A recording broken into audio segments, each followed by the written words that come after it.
Welcome to the debate. We usually think of inheritance in terms of biology, right? Like eye color, height, maybe. Yeah, a genetic predisposition to a heart condition or something. Exactly. It's very quantifiable. You look at a medical readout and the markers are just right there in the blood. Mm-hmm. Black and white. Right. But what if the most powerful, the most consequential thing you inherited from, say, your grandfather wasn't in your DNA at all? What if instead it was in your stress response? Wow. Like, what if you inherited his survival mechanisms and you are currently deploying them in a world where that original threat it no longer exists?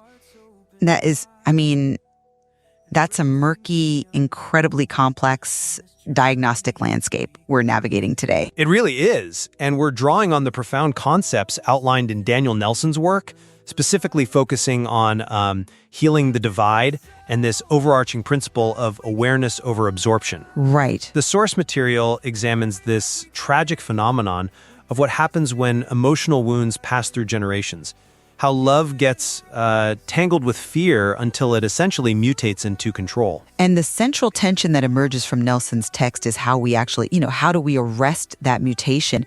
We're really looking at the fundamental mechanism for breaking the cycle of inherited pain. Right. And where do you stand on that? Well, I come at it from a different way. My read on this material is that, yes, recognizing the pain is necessary, obviously, but true healing, the actual cessation of generational trauma, it demands external, structural implementations of boundaries. Okay, so you're looking at the environment. Entirely. The text heavily emphasizes actionable lifestyle frameworks. Specifically, it moves from digital sobriety to formalized recovery. It suggests that our environment is basically the primary battlefield for our peace. See, I'm going to push back on that right out of the gate because my core read on this material is that breaking the cycle is almost entirely an inside job. An inside job? Yeah. Achieving what the text calls healing without absorbing inherited pain. That is fundamentally an internal practice.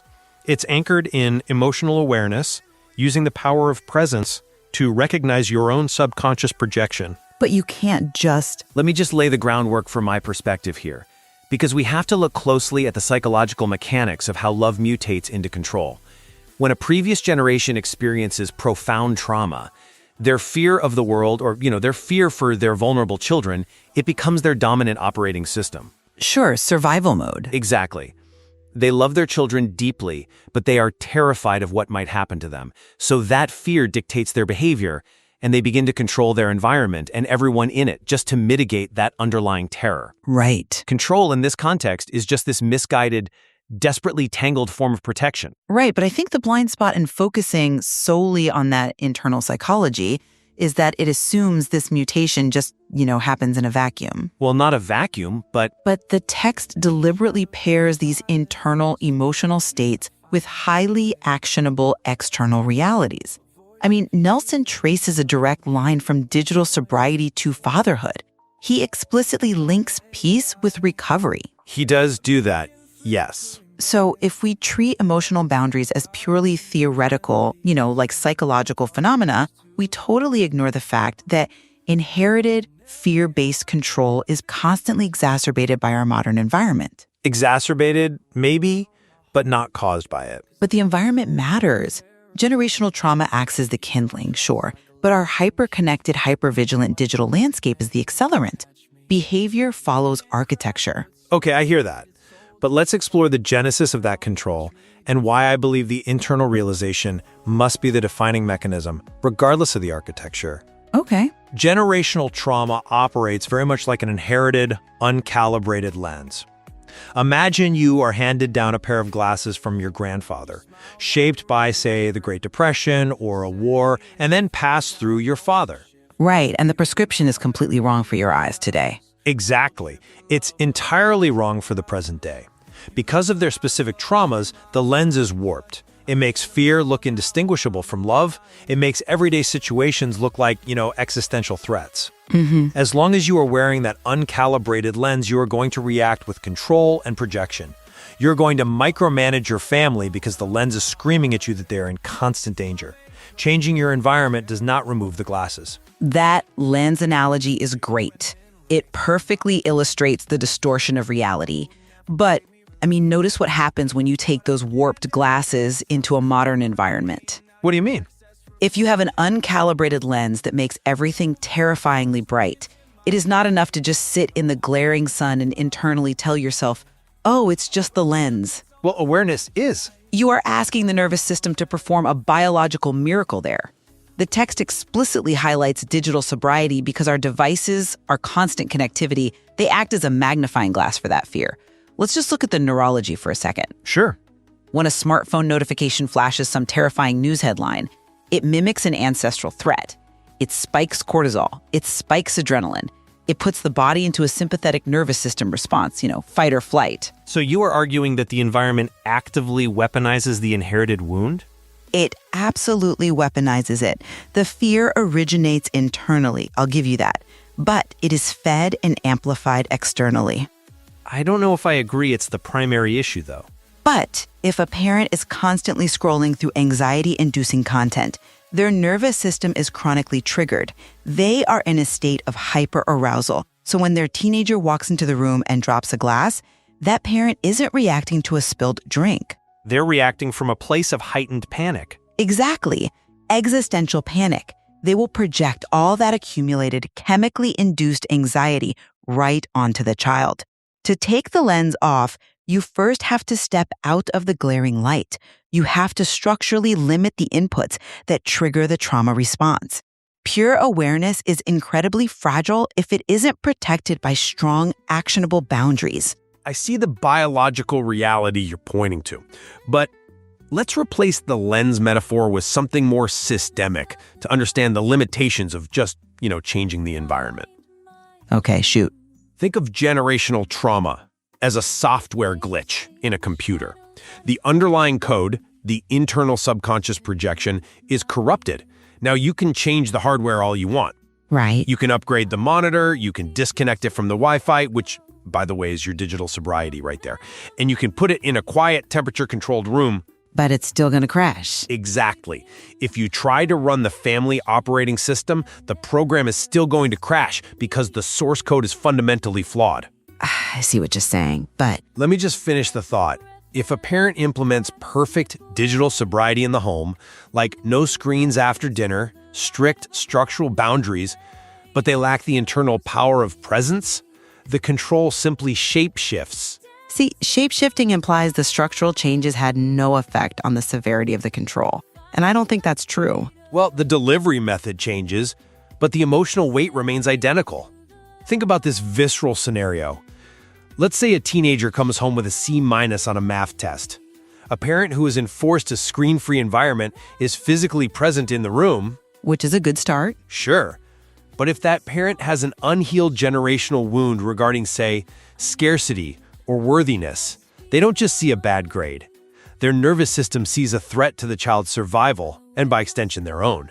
And because they haven't done the internal work to recognize their projection, they don't discipline the child out of guidance. They react out of sheer panic. They micromanage the child's homework with that same tangled energy of fear masquerading as love.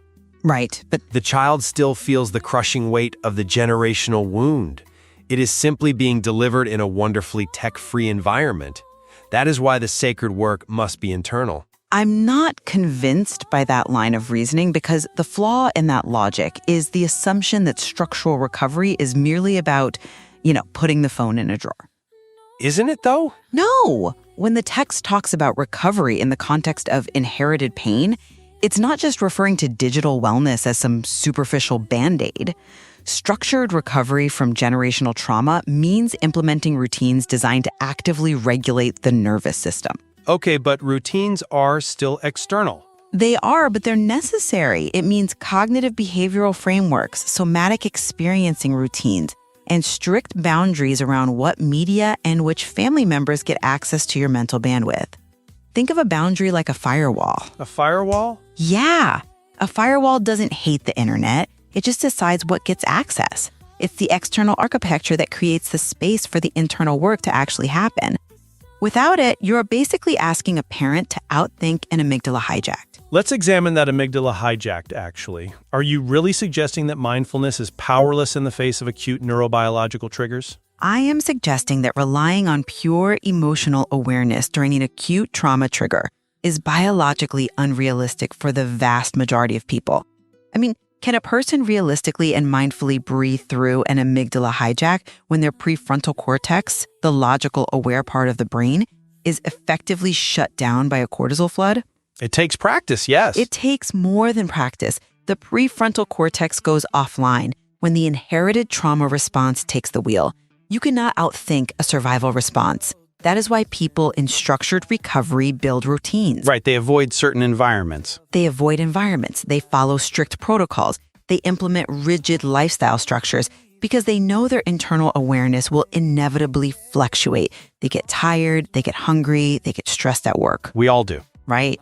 And when those internal defenses drop, the external scaffolding, the routine, the digital sobriety, the physical boundaries is what catches them and prevents the projection from landing on their kids. But let's look at the collateral damage of that triggered nervous system when we focus too heavily on the scaffolding rather than the root cause.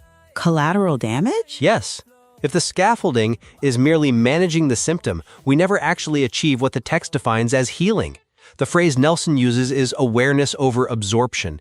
It is not structure over absorption or, distance over absorption. Well, no, but Absorption is a deeply cognitive event. You absorb the inherited pain when you mistake your parents' projected fear for reality. You absorb it when you believe the warped lens is actually showing you the truth. that's fair. The antidote requires turning on the light of awareness. It requires looking at the inherited fear and consciously saying, "This fear I am feeling right now does not belong to the present moment. It belongs to the past." It's like unresolved trauma is a background app just eating up all your mental bandwidth. That conscious recognition is vital, I agree. But how does that translate to the actual trenches of parenting and fatherhood? Children don't learn through some invisible osmotic transfer of their parents' internal peace. They learn through energy, though. They learn through observation. If the goal is breaking the cycle for the next generation, that requires visible behavioral modeling.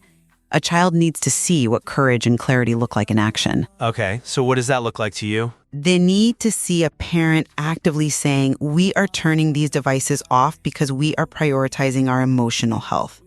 They need to witness the parent structurally protecting their peace and setting boundaries with the outside world, like saving an emotional message to drafts before sending it. Right. If a child only sees a parent silently struggling to remain mindful while being bombarded by external triggers, they don't learn how to protect themselves. They just learn how to quietly endure.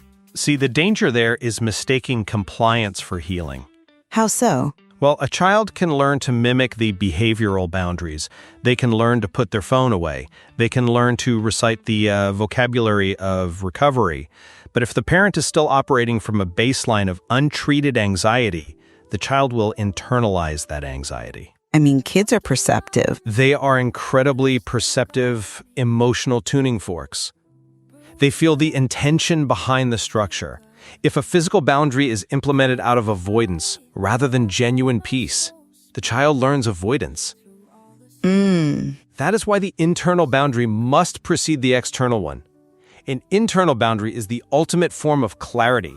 It allows you to witness a previous generation's fear or control without taking it on as your own identity. You can understand somebody's architecture without moving into the building, right? That's a compelling argument, but have you considered that healing the divide is a two-part process, and an internal boundary is just insufficient on its own? Insufficient? Yeah. Let's consider an adult child dealing with a parent who is actively projecting fear and control. Internal awareness allows the adult child to identify the inherited pain. Right. They can mentally say, "I see your fear, I have compassion for it, but I am not going to let it become my reality." That is a beautiful psychological firewall. Exactly. However, if they remain in the firing line, if they do not implement an external structural boundary like limiting contact or leaving the room, that internal awareness will inevitably erode into emotional fatigue. Because they get worn down. Yes, you cannot maintain a psychological firewall indefinitely while under constant siege. Eventually, clarity dictates that you must physically reshape your environment to prevent reabsorption. The physical boundary you're describing is certainly a tool, I'll give you that. But it is the symptom of the cure, not the cure itself. I disagree. Look, the physical action of leaving the room or limiting contact is merely the outward manifestation of the internal boundary that has already been firmly established through awareness. If you just walk away without doing the internal work of understanding the projection, you haven't actually healed the divide. You've protected yourself, though. You have just geographically relocated your anxiety. You will carry that same uncalibrated lens into your marriage, your friendships, your parenting, because the source code hasn't been rewritten. You're still reacting to the ghosts of the past, just, in a different room. But calling it mere geographical relocation, that diminishes the biological necessity of safety. What looks like avoidance or relocation to one person is actually the courage to prioritize peace for another. Okay, but is it true peace? It provides the literal space for the nervous system to regulate so that the prefrontal cortex can come back online. You cannot rewrite the source code while the computer is actively crashing.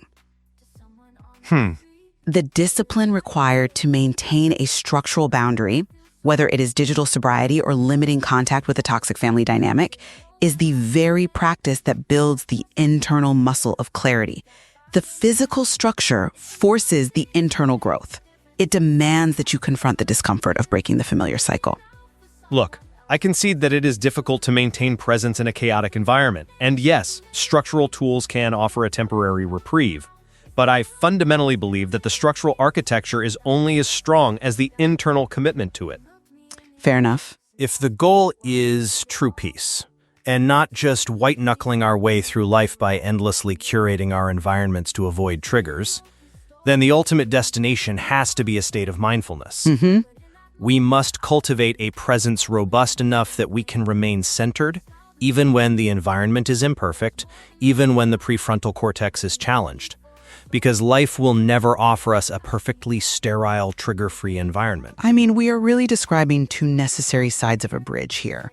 You are focused on the molecular integrity of the steel used to build it, demanding that the materials themselves be flawless. Right. And I am focused on the external scaffolding required to hoist those materials into place, arguing that without the scaffolding, the bridge simply collapses into the river during construction. Both are required for the structure to hold weight. That's a great analogy. Well, as we draw this discussion to a close, I think it is important to summarize the mechanics we have explored today. My position remains that recognizing when love is tangled with fear and utilizing mindfulness and the power of presence to dismantle that subconscious projection is the foundational, indispensable step. Right. The internal realization that we are wearing an uncalibrated lens is what ensures we do not absorb inherited pain. It is the ultimate catalyst for rewriting the corrupted source code and breaking generational cycles from the inside out. And while I acknowledge the necessity of that internal realization, I maintain that Daniel Nelson's inclusion of concepts like digital sobriety and structured recovery points to an unavoidable structural mandate. The scaffolding. Exactly. Internal awareness must be operationalized through actionable external boundaries. We are biologically vulnerable creatures, and our awareness will fail us. Therefore, we must build the external architecture to regulate our nervous systems and truly protect our legacy in a world designed to distract and trigger us. I think we share a clear convergence on the text's ultimate goal, though. Achieving clarity and peace while breaking the heavy cycles of generational trauma. It is evident that this sacred work requires us to navigate a diagnostic landscape that is far more complex than simple genetics. It requires an extraordinary amount of courage. And, our disagreement over whether that work is predominantly an internal achievement of psychological awareness or an external achievement of environmental restructuring, it just highlights how demanding breaking those cycles really is. There is no simple passive fix for inherited pain. Indeed. We aren't looking at a clean X-ray of a broken bone here. We are looking at a complex, multifaceted reality of inherited trauma and environmental accelerants. Absolutely. The mechanics of emotional boundaries offer vast depths for all of us to explore regarding our own parenting, our legacies, and our capacity for true peace. So as you reflect on the structures you rely on and the awareness you cultivate in your own life, we want to leave you with something to sit with, not something you have to answer out loud. What pattern ends with you? Back the fire, it's time to ignite. With courage in my heart, I'm steering towards the light. Absolutely focused, stepping into my power. Every moment of struggle, I rise and never cower. Love for myself, I'm reclaiming my throne. On this path of healing, I'm never alone. Absolutely focused, stepping into my power. Every moment of struggle, I rise and never cower. With love for myself, I'm reclaiming my throne. On this path of healing.